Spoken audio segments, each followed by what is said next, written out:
conferencias que al menos en correo generó más respuestas. Yo me atrevería a decir que es la que más expectativa tuvo de todo el ciclo de ponencias, justamente porque se va a hablar de dos temas que creo que todos sabemos que son sumamente relevantes y que no es porque estén de moda, sino que ahorita están en boga, están recibiendo mucha atención por la urgencia que tienen y pues claro que están relacionados, ¿no? Entonces vamos a darle un fuerte aplauso a esta Amelia Arreguín.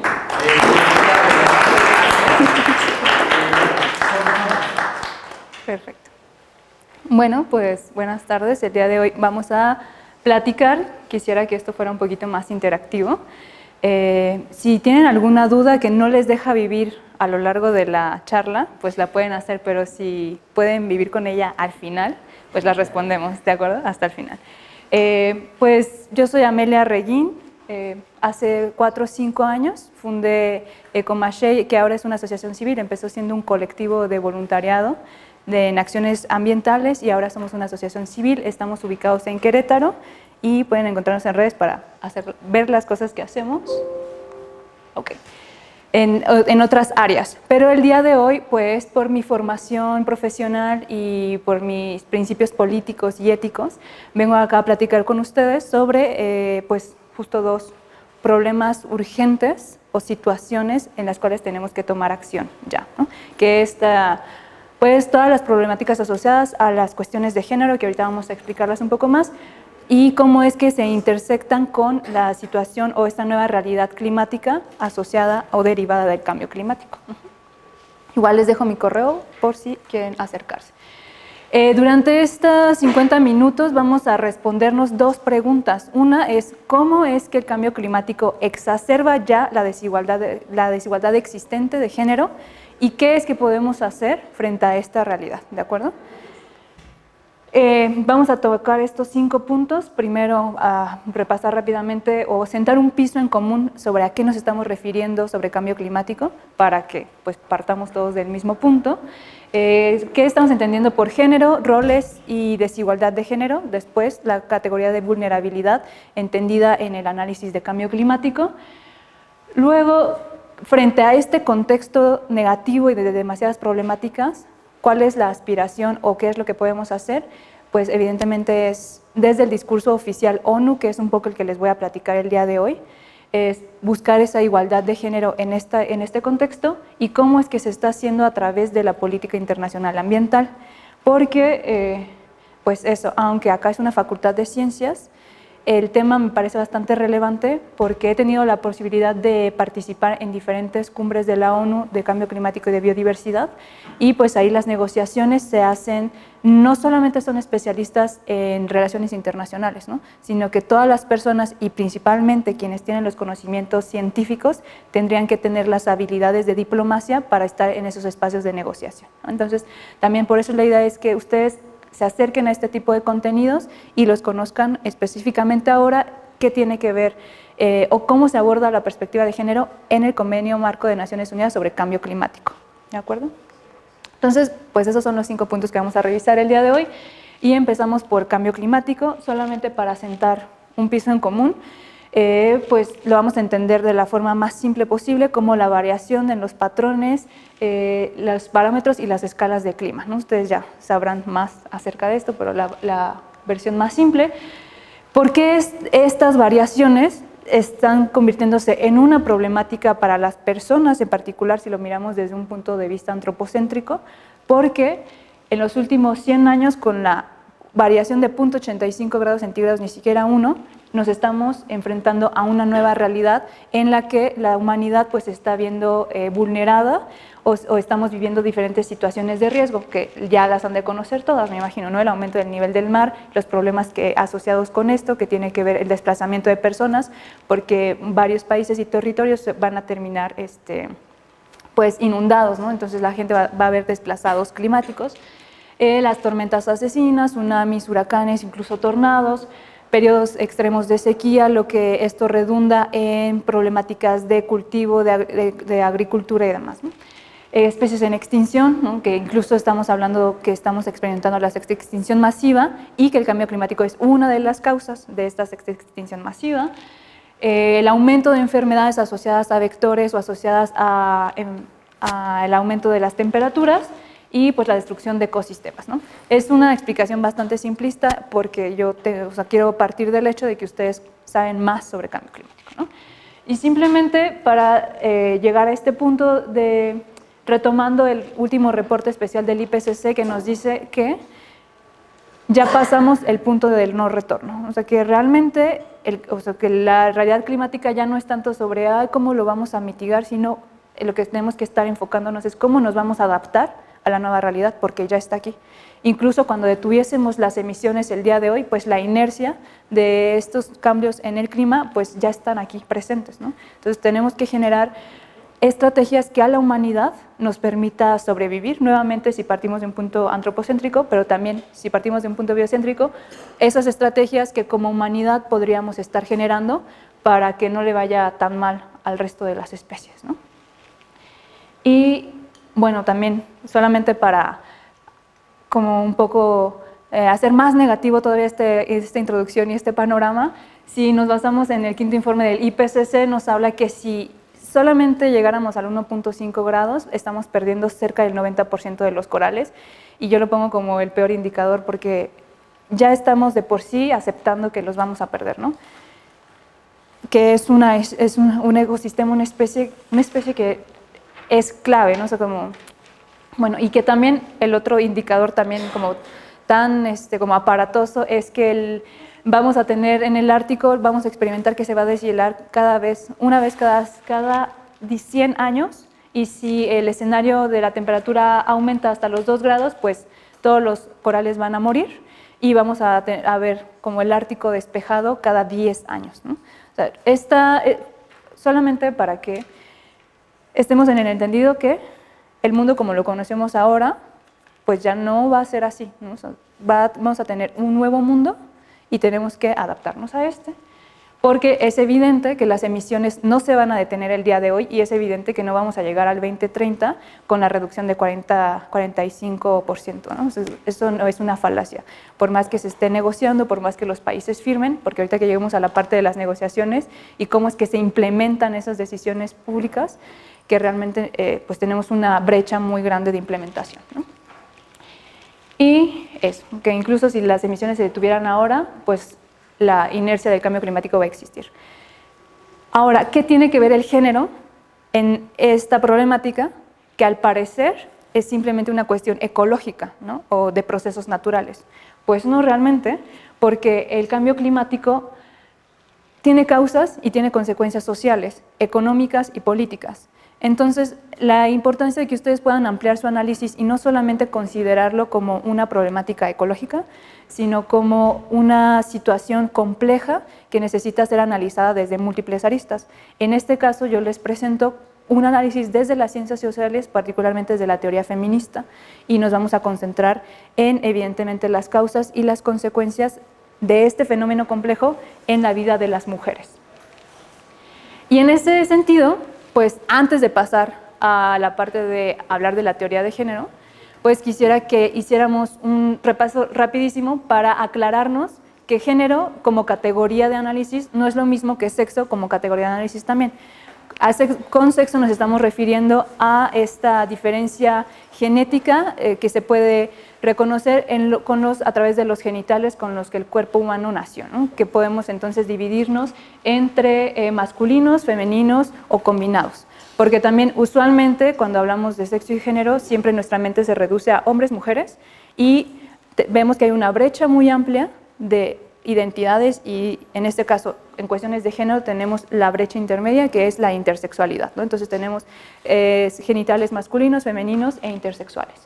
Y para respondernos esta categoría simplemente basta, más bien para poder identificarla, nos podemos responder la pregunta ¿con qué genitales hemos nacido? La identidad de género, por otro lado, es este sentimiento de a cuál de los géneros pertenecemos. Ahorita no lo he explicado porque es en la siguiente diapositiva, pero se responde ciertamente con esta pregunta que dice ¿con qué género me identifico? Que puede ser con ser hombre, ser mujer o no sentirme parte de ningún género, porque también nuestro pensamiento usualmente tiende a pensar que solamente existen dos géneros, cuando hay toda una gama muy amplia, ¿no? Entonces aquí es donde entran las categorías de ser cis hombre, cis mujer, transexual, transgénero, travesti o queer, que no lo vamos a explicar ahora acá.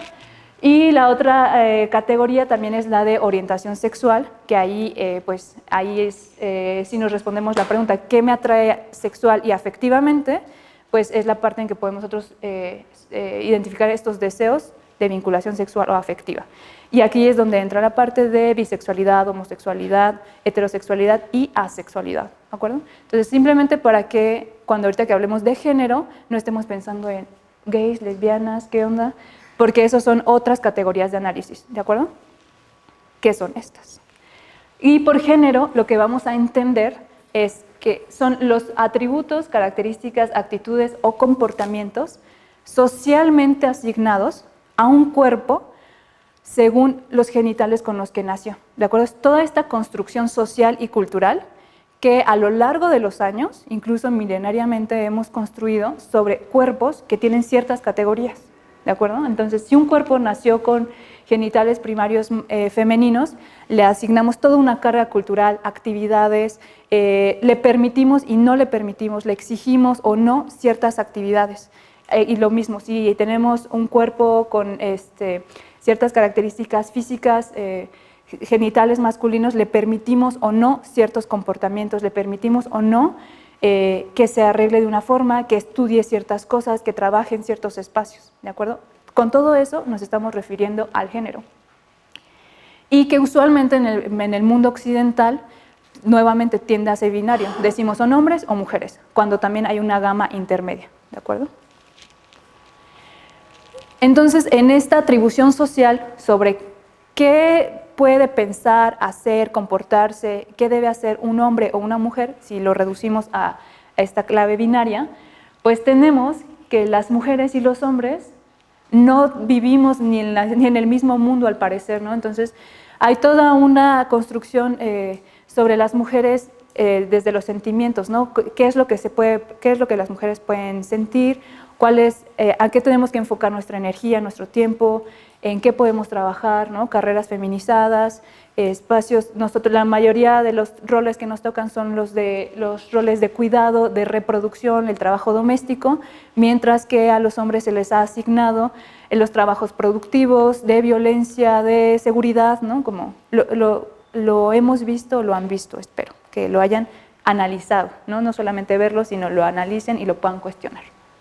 Entonces, ahorita vamos a ver que esos roles de género, no habría un mayor problema con que haya esa asignación si no existiese lo que le podemos llamar la jerarquización de género, ¿no? O sea, como, si vale, hombres y mujeres, cualquiera tiene roles distintos en la sociedad, pero si todos valieran lo mismo, no habría un mayor conflicto.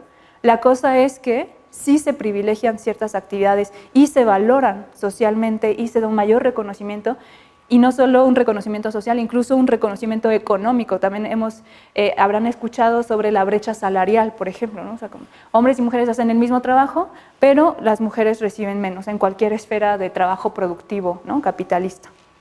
Entonces, los roles de género, el conflicto con ellos es que generan una desigualdad de género porque se valorizan más los roles masculinos, los trabajos masculinos, todo lo que tenga que ver con hombres, masculino, se priorizan sobre los trabajos y las actividades que las mujeres debemos y podemos hacer según esta asignación social.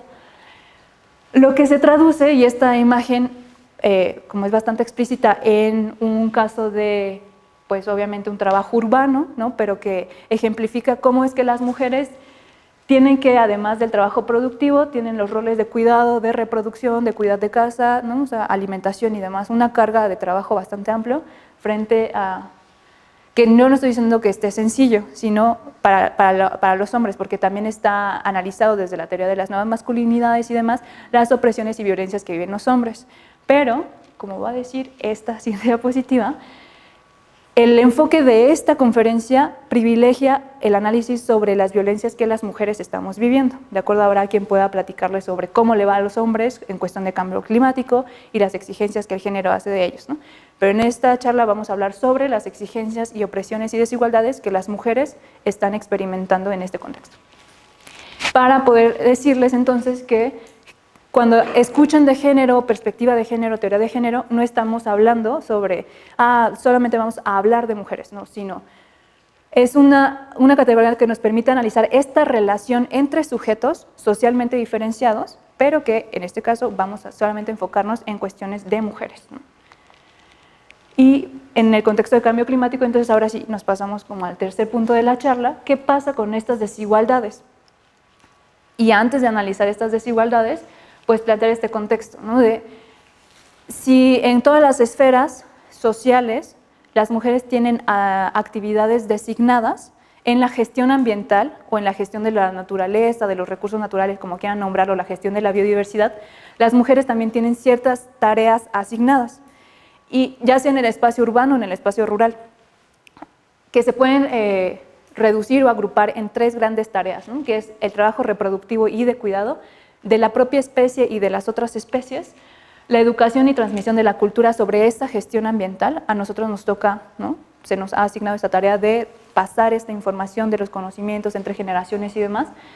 Y además, quienes hayan como tenido esta posibilidad de hacer el análisis, el propio capital o estas dinámicas capitalistas se apropian de sus conocimientos, recursos y de la fuerza, ¿no? Se lo apropian y no hay una retribución ni social ni económica ni de ningún tipo por estas actividades que las mujeres están realizando. Algunos ejemplos en el espacio rural, pues a las mujeres tienen la tarea de almacenar las semillas, domesticar plantas silvestres, que son comestibles, que funcionan también en la parte medicinal, cuidar del agua, cuidar los animales de traspatio, buscar y colectar combustibles para pues, la vida diaria, producir artesanías, preparar alimentos, ¿no? O sea, hay roles de género bastante identificados, bastante claros en la gestión ambiental. Y ahí voy a hacer un paréntesis para pasarnos a otra categoría y después las juntamos. A la categoría de vulnerabilidad, que es esta situación en la que cualquier sujeto, cualquier persona, está en una situación de riesgo frente a una situación. Y existen dos tipos de vulnerabilidad, la externa y la interna. La externa está dada por las situaciones o el entorno. En este caso, la vulnerabilidad de las mujeres frente al cambio climático. La vulnerabilidad externa está dada porque viven en situaciones de precariedad laboral, precariedad de ingresos familiares, supresión de derechos sociales. Muchas veces también por la ubicación geográfica puede ser una variable en la que exacerbe esta situación de vulnerabilidad, ¿no? En dónde es que vivimos, y ahorita vamos a analizar casos concretos. Las características incluso de nuestras casas se han convertido en una situación que aumenta la vulnerabilidad de las mujeres. Eso en cuanto a vulnerabilidad externa. Y la vulnerabilidad interna tiene que ver con las habilidades, capacidades y conocimientos que tenga esa persona. Y en este caso, las mujeres, su vulnerabilidad interna tiene que ver con el grado de escolaridad, que también es bastante conocido. Estadísticamente, las mujeres tienen un menor acceso a la educación, ¿no? Se encuentran generalmente en el grado escolar primaria trunca y demás, o incluso quienes no han cursado ninguna escolarización. La tenencia de la tierra, también hay datos, hay algunos informes de México y otros países en que menos del 10% de quienes poseen un título de propiedad de tierra, menos del 10% son mujeres, ¿no? Cuando en realidad vemos ahorita el caso del trabajo en lo rural, son las mujeres quienes se han quedado a trabajar la tierra, pero no son quienes son propietarias de la tierra, ¿no? Y que eso acarrea otras problemáticas como acceso a programas, acceso a agua, acceso a créditos, ¿no? La participación en la toma de decisiones, como no son las propietarias, pues no se les llama ni a las asambleas ejidales, ni a las asambleas comunitarias, ni a la toma de decisiones en los cabildos municipales, ni en los espacios de toma de decisión municipales, estatales, y así nos vamos en las esferas de decisión, ¿no? No hay acceso a tecnología porque como tú no eres la dueña de ese terreno, no te voy a entregar un programa de apoyo al campo, ¿no? No te voy a entregar un apoyo, créditos para acceder a maquinaria porque pues, tú no eres ni dueña, ni rentas, ni nada, ¿no? Y bueno, esa es la vulnerabilidad interna, que son esta falta de recursos, una combinación de falta de recursos para enfrentarnos a los riesgos que el cambio climático pues, trae en esta nueva realidad, ¿no? Vemos entonces que la vulnerabilidad ante el cambio climático es multicausal. No solamente se trata de si tuve la mala suerte de que el tsunami pasara por la costa en la que yo vivo, sino que tiene que ver con situaciones políticas, económicas, sociales y culturales, ¿de acuerdo? Y bueno, hasta este momento yo solamente les he contado como algunos conceptos teóricos y van a decir, pues quién sabe de dónde sacó esto, porque sabemos que la teoría pasa por analizar la realidad, pero quizá yo fui a analizar otro país y otro planeta, o quizá ustedes nunca han visto nada de lo que yo les he hablado, aunque ya he visto algunas caritas que me dicen que sí. Entonces les voy a dar algunos ejemplos y espero que no sea una película de terror. Omití las imágenes gráficas para que no se asusten, porque esto sé que es el horario familiar, entonces no hay imágenes gráficas, pero sí les voy a platicar los casos, ¿no? Los ejemplos. Nunca he visto cómo es que nunca he visto la desigualdad de género y esto que me has platicado no existe. Bueno, si estamos hablando que las mujeres tienen asignado el rol de acopio y de búsqueda de alimentos y de agua, usualmente en el contexto rural hay que caminar bastantes kilómetros para conseguir una cubeta de 20 litros, ¿no?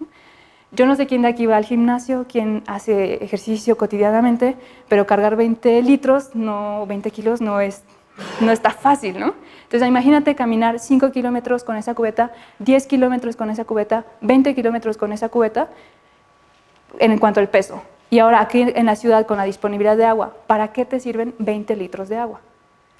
¿Cuántos litros gastan para bañarse, para lavar ropa? Evidentemente, con una cubeta no estás resolviendo tus necesidades diarias, ¿no? Entonces, pues ve y busca el río contaminado, el agua que necesitas para solventar las necesidades de toda tu familia, porque a ti te toca, porque es tu responsabilidad, ¿no? Intoxicación. Las mujeres, como estábamos hablando, que están asignadas al espacio doméstico y ahí realizan sus labores, pues tenemos una sujeta que vive casi 24 horas en el mismo espacio, ¿no? O sea que pueden pasar días y no salir de ese lugar. No, ustedes, pues obviamente están acá, significa que han salido de su casa, ¿no? No sé si han pasado 1, 2, 3, 4, 5 días en el mismo espacio, ¿no? Que eso también ya nos habla de cierto estrés, de cierta situación ahí cognitiva y emocional, ¿no? Y ahora piensen que por estar en su casa, simplemente por estar ahí, ya están en riesgo. Y esto tiene que ver con, como tenemos el aumento de temperatura, tenemos ¿cómo se llama? No la evaporación, los vectores van de un lado a otro, no me acuerdo del verbo. Distribución, se amplía la distribución de los vectores, ¿no? Que son los mosquitos o cualquier ente, ¿no? Cualquier ente. Entonces, lo que ha pasado es que se ha aumentado la frecuencia con que hay programas de fumigación, ¿no? en todo el mundo, porque esa es la estrategia, ¿no? El uso de biocidas o pesticidas para erradicar la enfermedad asociada con vectores. El caso es que las mujeres, por estar tanto tiempo en un lugar fumigado, o sea, el acercamiento con los fosfatos, pues termina siendo una intoxicación o envenenamiento, que ya también está bastante comprobado en quienes aplican los pesticidas, pero ahora también se está analizando el contacto directo de si estamos en un espacio que ha sido fumigado, cuál es la repercusión en nuestra salud, ¿no? Ahora, migrantes ambientales, otro caso. Si tenemos desastres naturales, tsunamis, inundaciones, incendios forestales, deslaves de cerros, todo asociado, ¿no? Los que son determinados por el cambio climático, no los que tienen otras causas, los que son determinados por el cambio climático, hemos visto que en los últimos años hay incluso ya está esta categoría, ¿no? de migraciones ambientales. Las personas tienen que salir de los lugares en los que viven porque terminan siendo lugares de riesgo para habitar en otros espacios. Usualmente, si no salen de ese lugar y son, por ejemplo, los hombres los que migran para buscar nuevas oportunidades económicas o porque perdieron los animales o porque perdieron el terreno y migran a otros espacios, quienes se quedan en casa para cuidar y para alimentar, y demás, son las mujeres. Si en el caso mexicano le agregamos la variable de crimen organizado, quienes se quedan en el campo a no solamente cuidar de la familia y cuidar de los animales, sino a resguardar la seguridad patrimonial, y quienes se enfrentan a criminales son las mujeres, ¿de acuerdo? Entonces estamos agregándole otra opresión más, o estamos ampliando esta desigualdad de género. Pero si ellas son las que también tienen que emigrar porque la familia completa perdió la casa y perdió las tierras y demás, tenemos que esa migración usualmente lleva a las personas del contexto rural a las ciudades. Pero ¿a dónde es que llega a vivir? ¿A qué parte de la ciudad llega a vivir una persona en esa condición de vulnerabilidad económica? No llega a las mejores colonias con todos los servicios, ¿no? Sino que se asientan generalmente en la periferia de las ciudades. Y estos cinturones tienen ciertas características de marginación muy claras, ¿no? No acceso a servicios públicos, los trabajos usualmente a los que pueden incorporarse porque tienen ya una marginación detrás, ¿no? Ya no tienen acceso a la educación, no tienen experiencias y demás a los empleos que en las ciudades son los mejor remunerados. Entonces vemos que hay un catálogo de empleos a los que pueden acceder. Entonces, estamos hablando de cómo un deslave en un cerro cambió por completo la dinámica de una familia y recrudece la violencia que una mujer está experimentando, ¿no? Ahora, gestión de riesgo, en la parte de gestión de riesgo. También, si ustedes han escuchado por ahí que siempre en los medios de comunicación, ¿no? Te dice como hay algunas campañas sociales del gobierno frente a... Aquí en la ciudad me imagino que, porque como yo soy de Querétaro, no tengo tan claro qué tipo de mensajes tienen acá, pero yo imagino que tienen que ver con terremotos, ¿no? Así como, ¿qué hacer en caso de terremoto? Y hay continuamente campañas sociales, ¿no? Pero sepan que la realidad de la ciudad no es la realidad del país ni la realidad del mundo. Hay lugares en donde no hay internet, en donde no hay luz, en donde no hay radio. Entonces, para tú enfrentarte a una situación de riesgo necesitas tener... ¿Cuántas veces ustedes a lo largo de su vida han recibido el mensaje de qué hacer frente a un sismo? Las personas que se van a enfrentar a los tsunamis, a los huracanes, a los deslaves, a los incendios, también necesitan esa información clave de cómo reaccionar frente a una situación de riesgo. Pues en las poblaciones rurales esa información tarda muchísimo en llegar porque no hay acceso a estos medios, y a las mujeres que usualmente por estos roles asignados están en el espacio doméstico, les llega menos, porque al menos los hombres tienen la facilidad de estar, aun cuando están en el espacio rural, de acceder a espacios públicos o a otro tipo de personajes, ¿no? Que puede ser la escuela, la iglesia, la dinámica comunitaria o ejidal, que son los espacios en donde los hombres van y vienen. Entonces ahí acceden a esta información, pero que de ahí llegue a su casa, que las mujeres la incorporen y que las mujeres las puedan aplicar, pues hay como muchísimo camino por delante, ¿no? Entonces estamos frente a que las mujeres están en una situación, o sea, un escalón todavía más abajo, ¿no? Frente al riesgo, de la gestión del riesgo.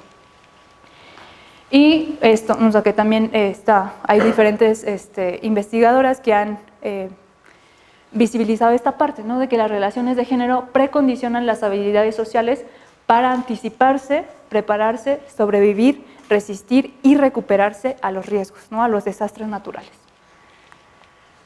Bueno, con esto apenas quizá me están creyendo un poquito, ¿no? Apenas empiezo a ver que como que sí existe esto que me estás platicando. Necesito todavía más casos. Bueno, estamos hablando que las mujeres, el trabajo que las mujeres realizan es principalmente o primariamente en el espacio doméstico. ¿Qué pasa cuando por un desastre natural se pierden casas, ¿no? Tsunami, huracán, desastre, incendio, lo que sea? ¿Qué es lo primero que reconstruye el gobierno? O las agencias financiadoras, quien sea, ¿qué es lo primero que reconstruyen? Ajá. Puentes, caminos. La infraestructura. Ajá. La infraestructura que le funciona al capital, ¿no? Para mover mercancías. Después, que las escuelas, los centros de salud, si nos va bien, ¿no? Y que es lo último, y quienes desafortunadamente siguen, por ejemplo, caso del terremoto con ustedes, ¿no? O sea, ¿qué es lo que siguen sin reconstruir? Las casas, ¿no? Y resulta que las casas son el espacio de trabajo, si es que algunas mujeres tienen un trabajo productivo de remuneración, lo tienen en su casa o lo tenían en su casa. Entonces, en una situación de desastre, si se pierde una casa, las mujeres pierden su espacio de trabajo. Y es lo último que las agencias o quienes puedan apoyar la reconstrucción, es en lo último en lo que se enfocan, ¿no? Luego, otra situación, la violencia sexual, y espero que ustedes se hayan enterado, no porque es una buena noticia, pero para que estén como al tanto de lo que pasa en el mundo.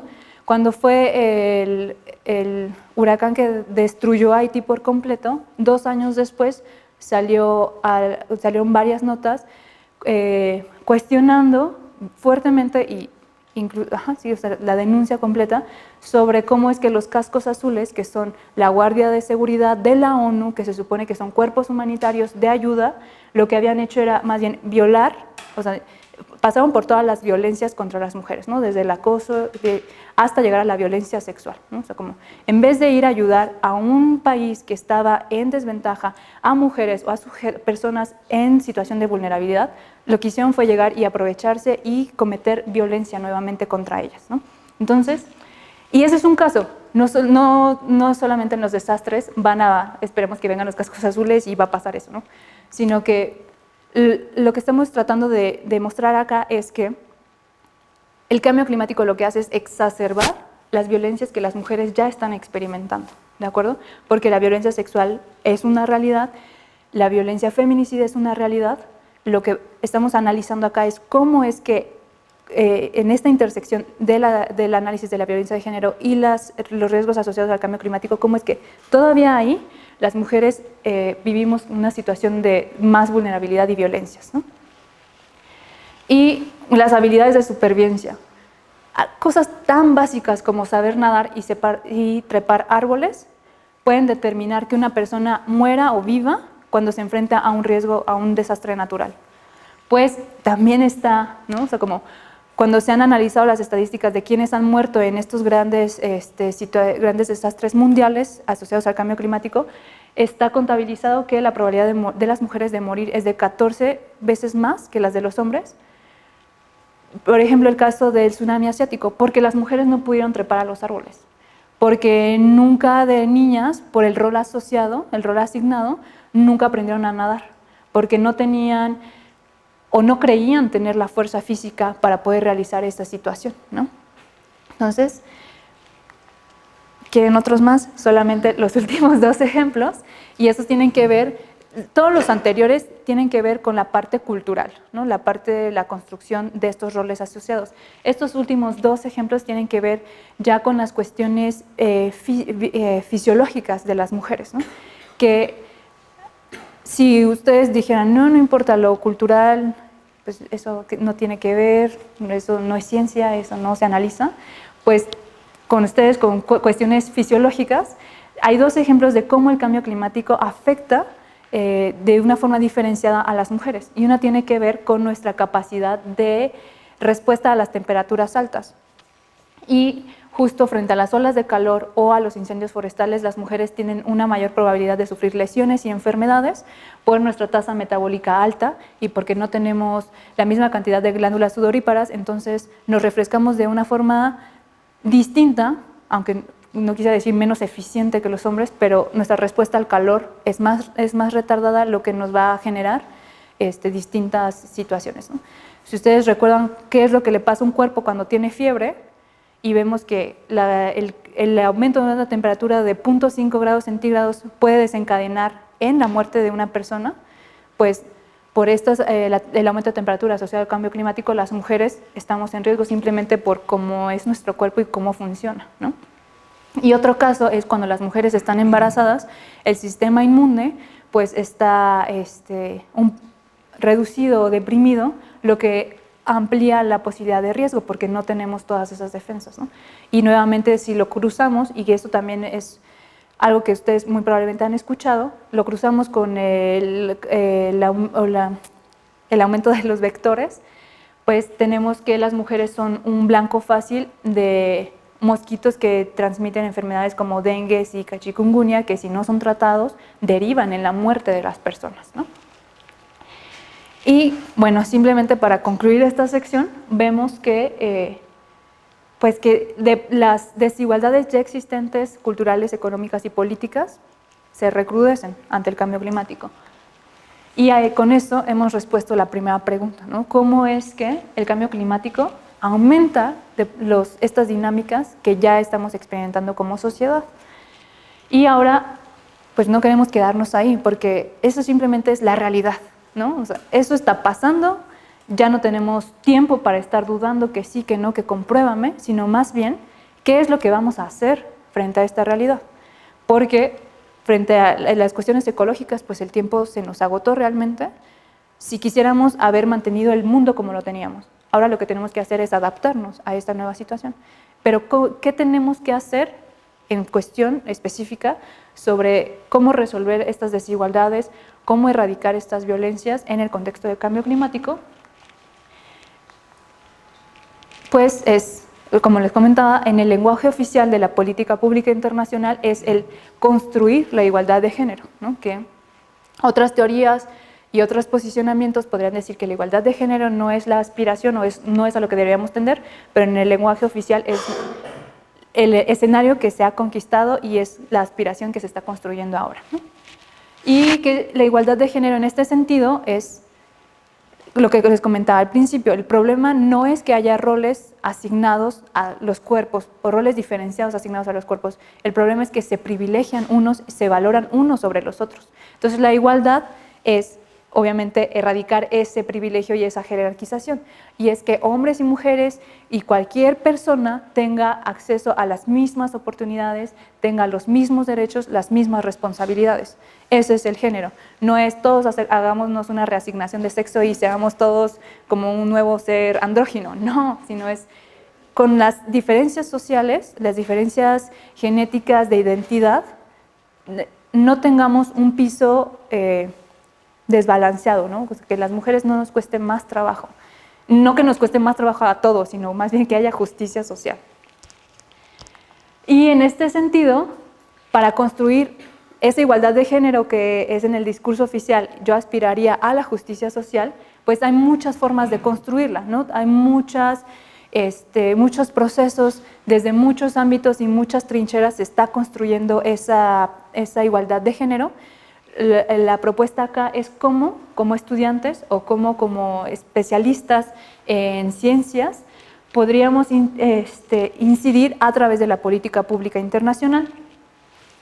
Y simplemente comentarles que, antes de pasarnos al Convenio de Marco de Naciones Unidas sobre Cambio Climático, que ya tenemos una base legal internacional sobre la cual hacer exigibles esos derechos. Nosotros ya no tenemos que estar luchando, nuestra lucha ya no empieza desde cero, sino que ya se ha dado desde muchos años antes y ya tenemos estos instrumentos legales que México ha ratificado, por lo cual México tiene que implementar y muchos otros países. Simplemente se los pongo acá para ilustrar, son 8 o 9 conferencias, algunas de ellas son vinculantes, algunas otras solamente son declaraciones de buena voluntad, pero las que son vinculantes significa que México tiene la obligación de traducirlo a políticas públicas y de implementarlo en todo el territorio. Pero particularmente en la conferencia sobre cambio climático, ¿cómo es que se ha analizado o cómo es que se está trabajando para resolver esta problemática que les planteé en la primera parte de la charla? Aunque el convenio surgió desde 1992, fue hasta 2010 cuando comenzaron a incorporar el análisis de género, ¿no? O sea, como 20 años después se enteraron como, no, pues toda esta realidad que les platiqué sí existe, ¿no? O sea, les tomó 20 años poder demostrar y poder llamar un poco la atención, desviarla del financiamiento y las energías renovables y las energías limpias a la cuestión social, ¿no? Y que se enteraran, cambio climático no solo es ecológico, cambio climático no solo tiene que ver con energías, con pasar de fósiles a solares, sino que también tiene otras variables, ¿no? Y que tiene otros efectos. Y pues hasta que por fin se pudo, en el 2010 fue cuando han ido a cuentagotas tomando decisiones que fue desde 2010 hasta 2014, que ahorita que lleguemos a la siguiente diapositiva, solamente son decisiones generales, ¿no? Como sí, los países tienen que incorporar la perspectiva de género en su análisis. Sí, cuando diseñen su política nacional de cambio climático, utilicen la perspectiva de género, ¿no? A eso eran a lo que llegaban, ¿no? O sea, tal cual el enunciado de la decisión final de esas las conferencias que tiene anualmente el convenio llegaba a eso. Y fue hasta 2014 cuando en la Secretaría del Convenio se enteran como, bueno, si yo no le digo a los países cómo implementar la perspectiva de género, nunca lo van a hacer. Quizá porque no hay voluntad política, pero también porque no hay especialistas en el área, porque también es una situación bastante nueva, entonces no hay las capacidades en el ámbito público para diseñar como los programas, las acciones desde esta perspectiva. Entonces, lo que hicieron fue que si ustedes especialistas en cambio climático y especialistas en género, diseñen un plan de acción que los países puedan traducir a política nacional. Porque si nos esperamos a que los países lo hagan y capaciten a sus especialistas y entonces analicen su realidad, pues ya se nos fueron otros 50 años. Entonces, en el 2014 se estableció el Programa de Lima, que es el primer plan de acción de género para el convenio de cambio climático, en el que ya se establecían 5 acciones concretas, qué es lo que tienes que hacer tú como país. Se fue renovando, en 2015 se vuelve a hablar, en 2014 se establece el plan de acción con una vigencia de 2 años, significa 2014 a 2016. En el 2015, como fue toda la revolución sobre el Acuerdo de París, se vuelve a hablar sobre género, pero como ya estaba vigente ese programa de acción, no se toma otra decisión porque tenemos ese instrumento aplicándose, y ahora se renueva en 2017, se le da otros 3 años más de vida, pero se reajusta. Y de forma general, este plan de acción tiene 5 ejes en los que ya dice qué es lo que tendríamos que estar haciendo a nivel internacional y a nivel país para resolver estas problemáticas que les he platicado. De entrada, una tiene que ver con crear capacidades. Crear capacidades significa que podamos o tengamos esos conocimientos aplicados para resolver algo, ¿no? En este caso, se crean capacidades tanto en funcionarios como en la población en general respecto a la situación que se quiera resolver. El intercambio de conocimientos a nivel funcionarios, ¿no? A nivel de que sean sensibles a género. También seguramente han escuchado que hay constantemente capacitación a los funcionarios públicos sobre qué es la perspectiva de género, cómo aplicarla en sus funciones, ¿no? Esto es a mí me parece que parecía que es innovador, pero realmente es como, a ver, esto debió haber sido hace 30 años, ¿no? Pero bueno, entonces apliquémoslo porque no lo hemos hecho. Capacitémonos como funcionarios en qué es la perspectiva de género, como negociadores de cambio climático, qué es la perspectiva de género, ¿no? Entonces, pero más vale tarde que nunca, porque si no, nunca vamos a resolver las cosas. Creación de conocimientos y comunicación, pues que este tema no sea algo que se trate en una conferencia en la Escuela de Ciencias, en la acción de la Semana de Acción Climática, sino que sea un mensaje que esté constantemente en los medios de comunicación, que sea un mensaje que esté en la boca de todo el mundo, ¿no? A eso se refiere en este eje de comuniquemos esta realidad para que haya más mentes pensando y analizando la situación y más mentes proponiendo soluciones a esto, ¿no? Más mentes cuestionando su realidad, identificando estas problemáticas. Otro eje es el de balance de género, participación y liderazgo. Regresemos a la parte de los espacios de toma de decisión. Ustedes lo pueden ver en su casa, incluso aquí en la facultad, en la universidad, en todos los espacios en donde haya un espacio de toma de decisión, en donde las personas estén congregadas. Desafortunadamente, la mayoría de esas personas que estén en ese espacio tomando decisión de lo que sea, son hombres. ¿Por qué? Porque los roles, o como hemos sido criadas y criados, las mujeres con esa vulnerabilidad interna no tenemos las habilidades para posicionar nuestros pensamientos, para hablar fuerte ni siquiera, para apropiarnos de los espacios de toma de decisión. Entonces, algo que hemos aprendido desde la primera esfera pasa hasta acá, en los espacios de toma de decisión. Lo que este eje, las acciones que este eje refiere que se tienen que hacer es, en las propias conferencias de las partes del convenio, en estas reuniones anuales que tienen, en los espacios de toma de decisión nacionales, en los estatales, en todos los espacios de toma de decisión, tiene que haber mínimo, se pide que haya paridad en esos espacios, ¿no?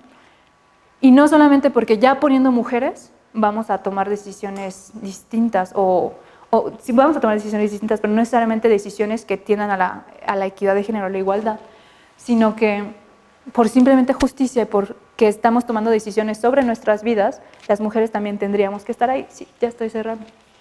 Y bueno, el otro eje de este plan de acción, la coherencia interna, la coherencia interna realmente es algo que se exige en toda la política pública, no solo en la de cambio climático. ¿Y eso qué significa? Que no tengamos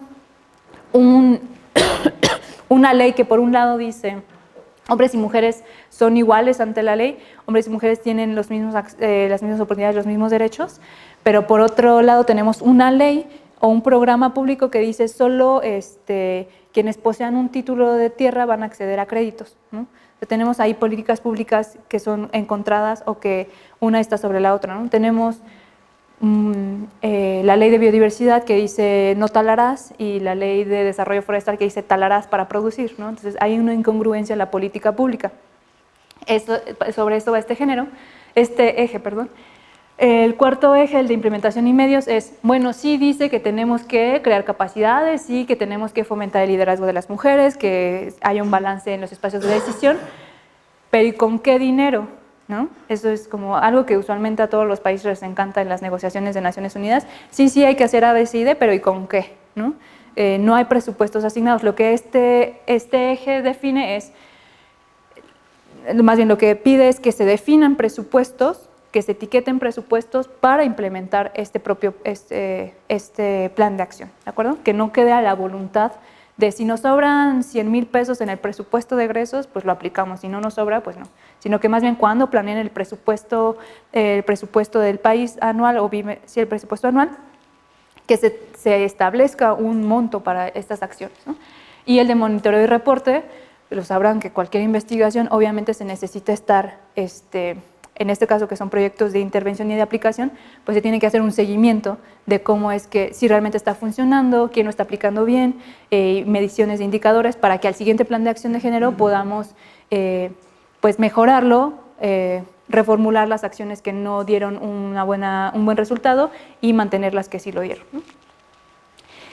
Y en este caso, con este plan de acción y cuáles son nuestras oportunidades de acción, pues para empezar, aunque al principio yo sé que, al principio les planteaba que en este contexto tan negativo las mujeres pareceríamos que somos las víctimas, ¿no?, de este cuento de terror, pero también pero eso tiene una explicación, unas causas que ya las hemos analizado.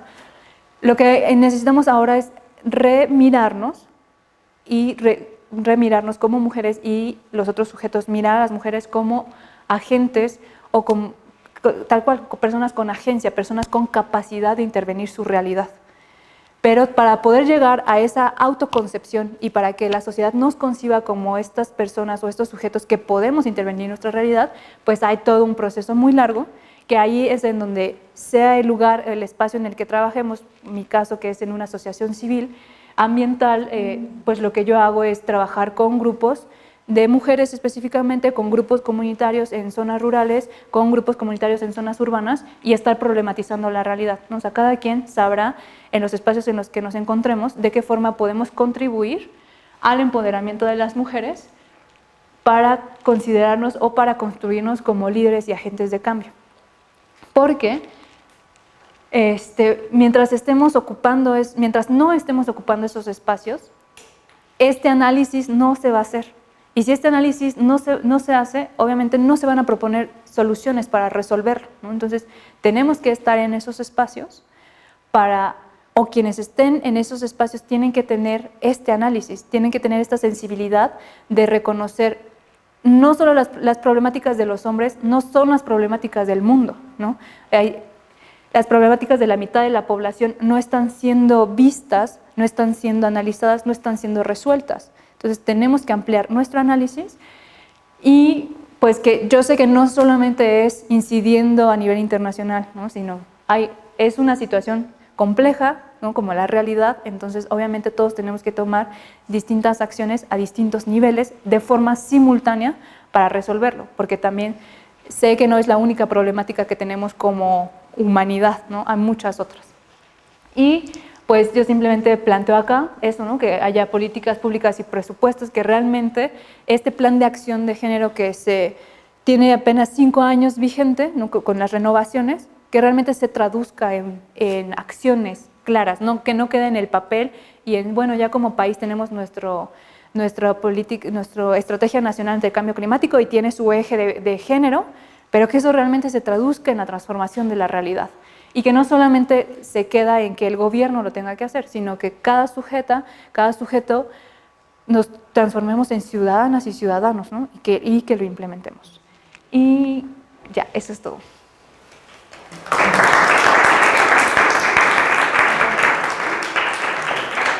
Sé que les dije sé que les dije que había preguntas y respuestas, pero ¿se puede? Ah, súper. 4 minutos. Ok. Nada más unas 4 preguntas. Ajá. Bueno, para empezar me encantó como este enfoque, creo que es algo que nunca había escuchado y me surge la duda porque vi que en una lámina ponías igualdad de género y me pregunto por qué igualdad y no equidad si realmente estamos tomando como en cuenta las vulnerabilidades que se le atribuyen al género, ¿no? Entonces, sí, lo que yo les comentaba y quizá no fue tan claro fue qué es el discurso oficial ONU. O sea que igualdad de género es la categoría que se utiliza en las negociaciones internacionales y por eso les decía que personalmente mi aspiración es la justicia social, que nos habla desde otro enfoque, ¿no? Pero como íbamos a hablar del convenio de Naciones Unidas, el escenario o la aspiración que se tiene a nivel ONU es la igualdad de género. Sí. Hola, ¿qué tal? Buenas tardes. Duda, respecto a la cuestión de género específicamente, no sé lo que tú sepas que se está haciendo desde Naciones Unidas, por ejemplo, sobre travestis, sobre gays, sobre queer, sobre gente que se asume cosas totalmente diferentes. O sea, ¿qué se está haciendo en concreto sobre eso? Okay, ¿cuál es la propuesta global? Gracias. Ok. No te voy a mentir, me agarras en curva, no soy especialista en las identidades. Yo mejor no voy a asumir y creo que él tiene la respuesta. A nivel Naciones Unidas no se está haciendo todavía nada más que investigación. Okay. Las investigaciones que ahorita se están haciendo es qué porcentaje del PIB de cada país se está perdiendo por no integrar a la cuestión productiva a todas las personas con identidades sexogenéricas diversas. Ok. Sí, porque hasta donde yo tengo entendido no hay una carta de derechos de la diversidad, no hay un convenio, no hay nada realmente. Sí. ¿Otra? Sí, tú y lo otro. Sí, me gustaría saber un poco más sobre tu perspectiva desde tu asociación, porque pues, hablaste como del discurso oficial y yo también le veo un montón de defectos, ¿no? Como llamar a cooperar con un organismo que manda cascos azules, que viola a mujeres, como así, bueno, veo muchas contradicciones y no mucho futuro, ¿no? A esas propuestas, y entonces quisiera saber más como de tu perspectiva desde tu asociación.